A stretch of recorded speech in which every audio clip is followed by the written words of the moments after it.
The Walt Disney Company, if you've been watching this channel, you know that they have been waving the white flag to conservatives in a way that we have never seen before. Bob Iger turning tail and running as fast as he can. What if we told you that we think, based on industry insiders, that we know why Bob Iger and Disney decided to settle with Donald Trump, President Donald Trump, for $16 million, despite the industry turning on them? We'll explain what may have really happened right now.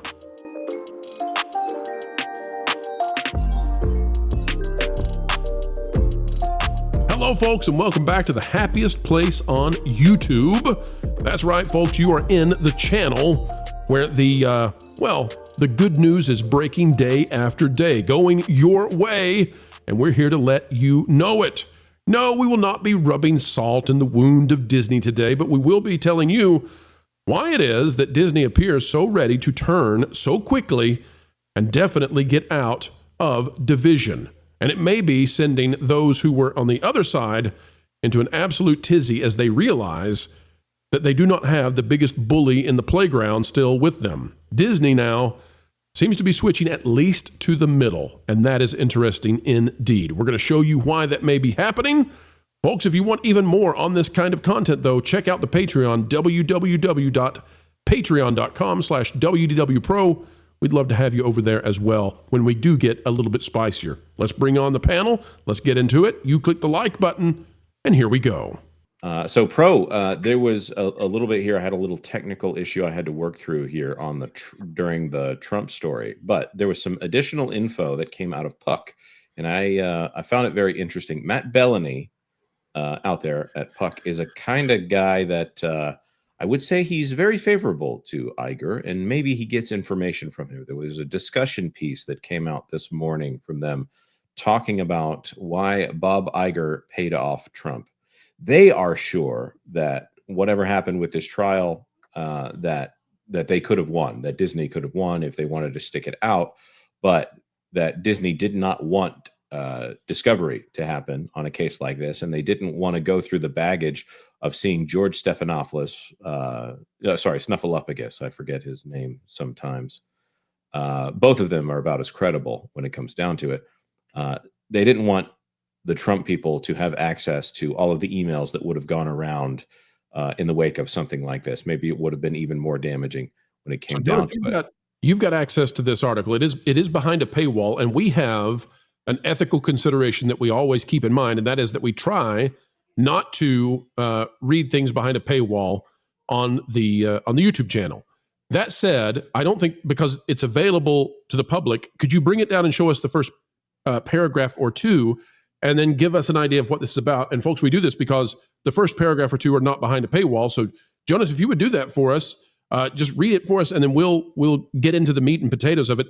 I don't disagree with Bellany on this, but I have a position that is slightly different, in that I think that Dana Walden, having been over the TV division and over ABC News ostensibly, that perhaps her emails would be more damaging if they were put into deposition and to discovery, because then you might see the connection between the Harris campaign and ABC News, and you might be able to show some sort of collaboration. I don't know that that's true, but that's been my speculation as to why they would be so concerned. And of course, this has angered the news media all across, and entertainment companies. Like, they are furious at Disney for doing this. But ultimately, I think that's what nobody really wants to say out loud. What does Bellany have to say, Jonas? Well, this is actually a panel piece here between Kim Masters, Matt Bellany, and also I think some other people here. Kim Masters, newest author at Puck, isn't someone who minces words about Hollywood executives or the state of journalism. Luckily, there was a major story this weekend that implicates both, so I went back and forth with her about it. And by the way, Jonas, real quick, Kim Masters, if I'm correct about this, I think that she has a storied career at the Hollywood Reporter. I think she just left and joined Puck. So is this her first time working over there with Bellany on this? On a big story like I wasn't familiar with her before this piece, but there seems to be some discussion about her not having a lot of history at Puck before this. So gotcha. Okay, I think she just left THR. Yep. Here you go. Kim, I know you don't officially start at Puck until early February, but I had to get your insights into Disney CEO Bob Iger's decision to settle the Trump defamation litigation against ABC News for 15 million plus 1 million in legal fees and a statement of regret. That doesn't sound like an apology to me, but maybe it sounds like an apology to Trump. Supposedly, that money is going to Trump's future presidential library. Maybe it will be officially sponsored by the Walt Disney Company. Masters responding, they can make him a special svelte animatronic with ravishing blonde locks. I do have some thoughts as a journalist, one who used to write political stories for the Washington Post, as someone who has covered Iger for decades now, and as a dismayed citizen. I couldn't stomach his payout even if Trump had to hand the money directly to E. Jean Carroll, the woman that supposedly he did bad things to. I didn't use the R word, she says, according to a jury of his peers, and to whom he now owes north of 83 million. Which by the way, there's a 99.999% chance that will be overturned in appeal. Mm-hmm. So all of this is kind of smoke and mirrors, except for the fact that there is no smoke and mirrors with the settlement. So one of these is real and one of these is not real. One of these was likely used as an election narrative forming cudgel, right? So the E. Jean Carroll thing is almost certain to be tossed out. It was probably structured chronologically in a way to have maximum damage before the election. Meanwhile, this settlement with Disney is real and it's freaking out everybody in the industry. And I got to say, for Kim Masters, I'm not real impressed with her assessment here, with her take on it, because I think that we have our disagreements and our thoughts on politicians. We don't take it so far as to have disgust towards politicians. We're very careful in how we assess things because we want to be taken seriously by as broadly a spectrum as we can. And I think this is part of the problem, Jonas, with the mainstream media, the legacy media, and those who cover the news and those who have been part, there's another funny thing about this. So Kim Masters, who's now with Puck, P-U-C-K, YouTube, Kim Masters, it's funny that she went from, as she said, doing political coverage to then she went to the Hollywood Reporter. Because it seems to me that the boundaries of covering entertainment and politics are so blurred now that these people just bounce from one thing to the other. And then I think that the entire industry is going to have to grapple with the fact that they cannot say nonsense after 6, 7, 8 years of nothing but nonsense and gaslighting the American public. That era is ending. Whether it is the legal community that's going to come in and say, no, you can't do that anymore, or it's the community notes on X, like that time has ended. And I don't care if they're elites. I don't care if they went to an Ivy League school. I don't care who they share martinis with in the evenings. It's done. It's over. And the new media is here. And the average person living in Missouri has just as much cachet with me as the person who is on Hollywood and Vine. I don't care anymore. I care about the truth. And I think that's the way the general public feels. What say you, Jonas? This is the kind of thing where, first of all, Puck is so inside of the Hollywood bubble here. This is the kind of trade where only Hollywood people and us, because we know that Matt Bellany is an interesting source of information, would read this kind of thing. It is an interesting thing to peer into the former glory of the Washington Post here. I wonder if it's that they can't afford to keep her there at the Washington Post. And so she's over here at Puck, which is a relatively new outlet over here. This is the kind of thing where I think one side of the aisle wants to say this thing definitely happened, and the other side of the aisle says, well, you have an axe to grind. But she is presenting very clearly that it is obvious from her perspective that whatever happened with this woman who appears to have a diminished mental state that kind of remembered something and remembered in a specific way that reflected poorly on a person that is in the political zeitgeist right now. I don't know. It doesn't seem like journalism to me. It seems like axe grinding. And there's no way. No acknowledgement of the bias. There's almost certainty that is going to be thrown out. And so when something is almost certain to be thrown out and would only have achieved the results it did in a very particular set of legal circumstances and locations, and so it's going to be thrown out almost certainly, then you just have to put that out there. And we would do that for the other side. Like, we're not here to be partisan about this. But the idea that ABC News and Disney and Iger that they can come out here and lie, and that when they lie, that they're the good guys because they've said something you like, even if it's a lie. That's crazy. And so I think it's just, they need to get out of this haziness. They need to shake free of the TDS as fast as they can and realize that libel is real. Libel has happened. The settlement is here, and they didn't want to find coordination, correlation, and all of that cooperation between a particular political party. That's my assessment. That's my speculation. They didn't want those emails connected. Ron, what say you? And Ron, as we say this, we want to make clear for those of you watching, Ron is not wearing a partisan hat. No, make Disney Walt again. Yeah, no, it's just so. This is so.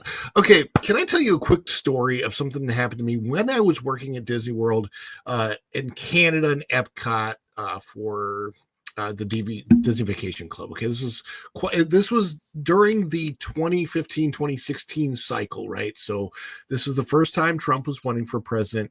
An interesting thing happened to me. Some ladies that were from Miami came and they were sat down. They were having a conversation right there in front of me, and they were in the news media in Miami. And it was so interesting to hear their conversation because you could tell from that conversation that they lived in a very small social bubble because they believed that the entire world believed like they did about how bad Trump was and that he would never have any chance of winning the election. This was against Hillary. This was 8 years ago. It really woke me up as to what people think when they live in very particular bubbles.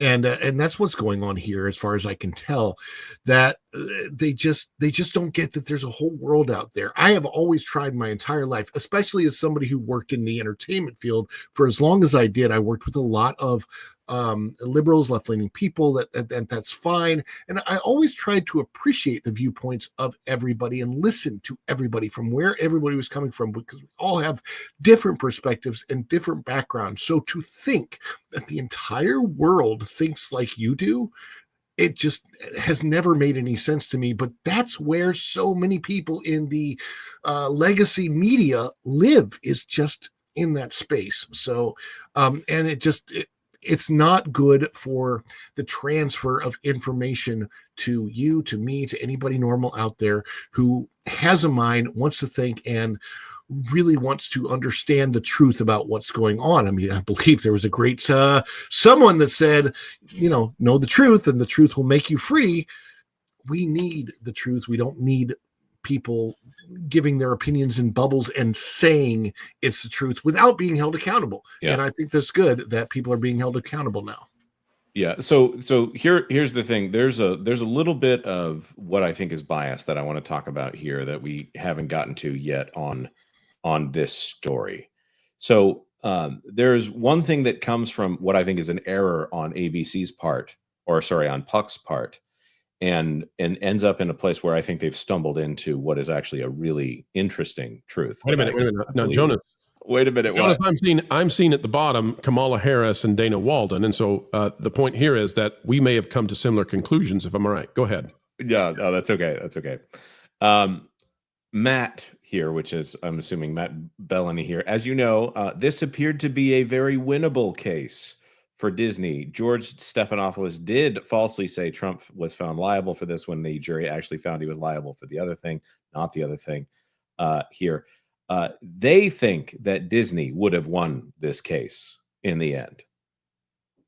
So this is something where I don't think that they fully thought this through. I think they're in their Hollywood bubble here. They're in their E. Jean Carroll was right bubble here. So this is something, again, where they come from a place where they don't like the conclusions. And they have here, Mark Elias, a Democratic lawyer, has been pretty scathing. Knee bent, ring kissed. Another legacy news outlet chooses obedience, he posted, because they think that ABC had some choice in how this was all going to turn out. I think that they don't realize what they're dealing with here, that Trump is essentially Teflon at this point because of the way that these news outlets have handled all of this, that everything comes out as just noise when they try to go after Donald Trump. So this comes out as lawfare when they have to go after Donald Trump. But to get to the point about Dana Walden and Kamala Harris here, though Disney notes it's common for news executives to visit the incoming administration, and remember, Trump world thinks ABC News is particularly biased because of the aggressive fact checking during its debate and TV chief Dana Walden's longtime friendship with Kamala Harris. That's a lingering problem for Disney. Yep, you're totally right, bro. I'm actually handing it to you here for you to elaborate. Well, I think that clearly this is giving more evidence, whether they like to say it or not, that it's not a positive for Disney to have Dana Walden as CEO of the company going forward. And this is something we've talked about. The election had a tremendous impact on who Disney can select. And so as a result, you're likely to see people like James Gorman come in and help, or Hugh Johnston come in and select the next CEO of the company.